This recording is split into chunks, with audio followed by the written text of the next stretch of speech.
In this video, you will see how to delegate your cross-browser testing to a separate class.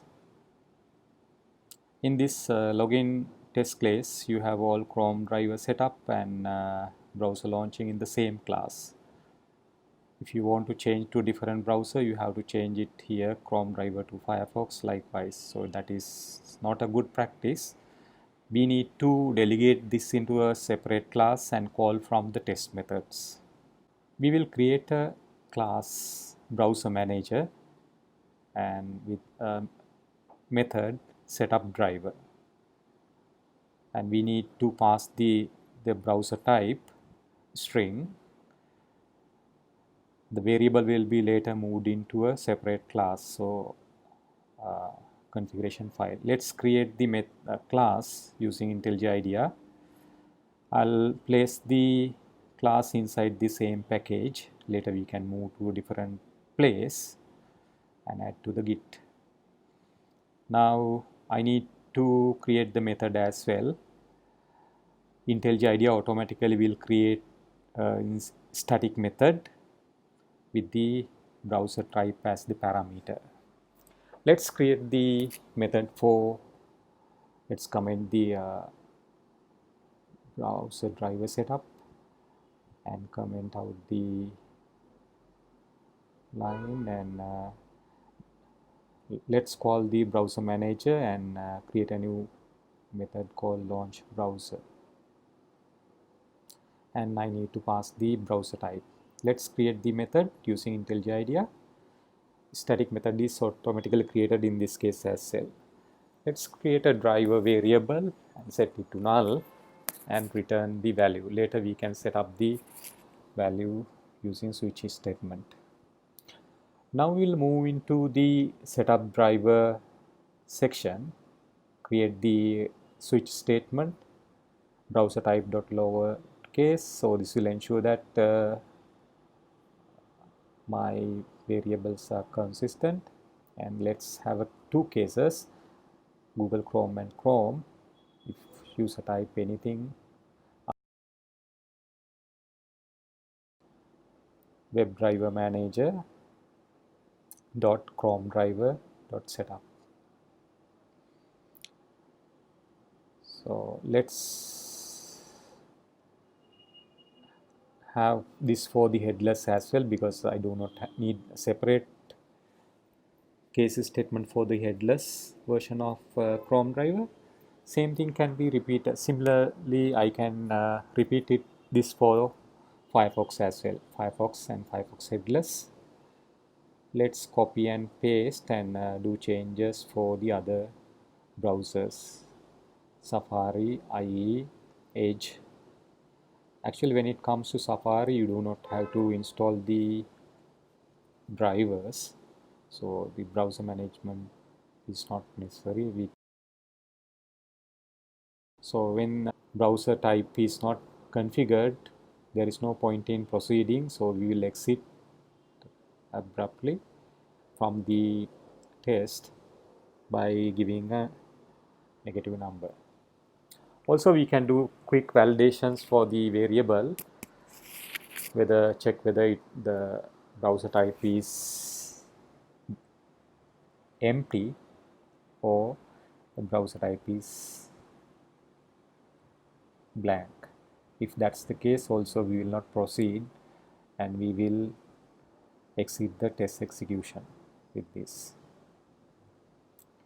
Let's move into the other section. We copy the switch statement because we are going to use more.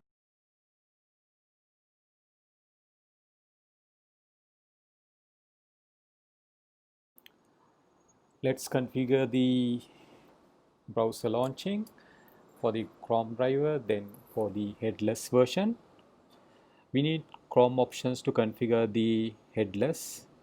Chrome options equal new Chrome options and call the options dot set headless to true boolean variable. So this will ensure that your browser is running on headless mode.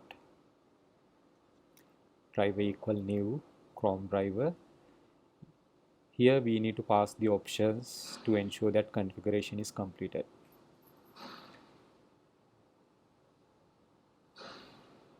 In case of Google Chrome, you can see a info bar appearing on your browser when test is executed.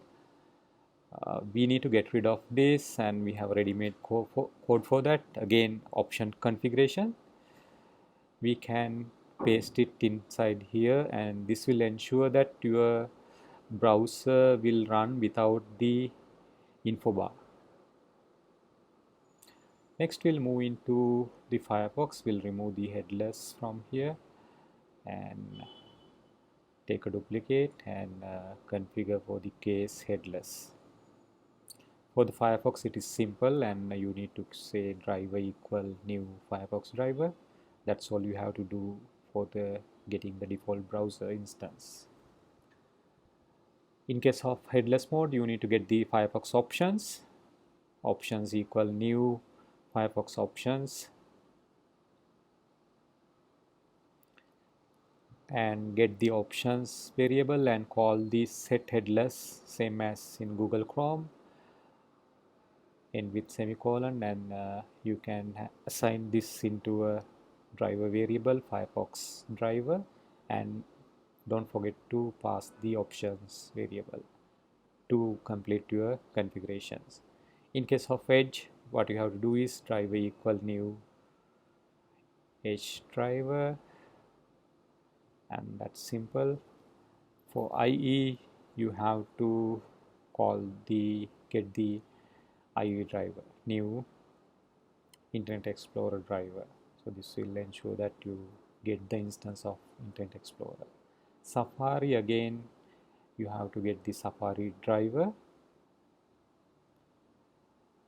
In case of Safari, you have to do additional configuration. You remember we did not do any browser driver setup.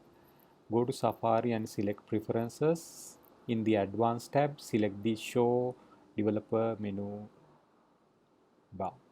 When you have this, you will have Developer Menu enable, and tick this Allow Runtime Automation, Remote Automation. So this will ensure that you can run the test against Safari. So that's additional configuration you have to do in the browser. In case of Opera and any other browser, you need to have it installed on your local machine or the target machine where you are running the test. Driver equal Opera driver. So this will ensure that you get an instance of Opera provided you have it installed. We used to have HTML unit drive. Now they are not available with the latest version of WebDriver. Also Phantom driver, they are now removed from the support since we have headless mode of Firefox and Google Chrome. Now let's move into the login class again without this statement, and now we are calling the driver setup and launching the browser from the browser manager. You can see Google Chrome is started and the test is passed. Now we'll go to IntelliJ IDEA again, and we'll change the browser type to Firefox and run the test again to see the effect. Similarly, you can change two different browsers and headless mode by changing the variable name. You can see Firefox is launched and the test is run. Now we'll move into IntelliJ IDEA. We'll share with the community the code through GIST. Right click on the source code and also we can maximize the window, and we'll add that before placing the code into GIST. Right click and create GIST. You should have logged into the GIST already. Click OK to share the code with the community through GitHub. Thanks for watching. We'll see you from another video.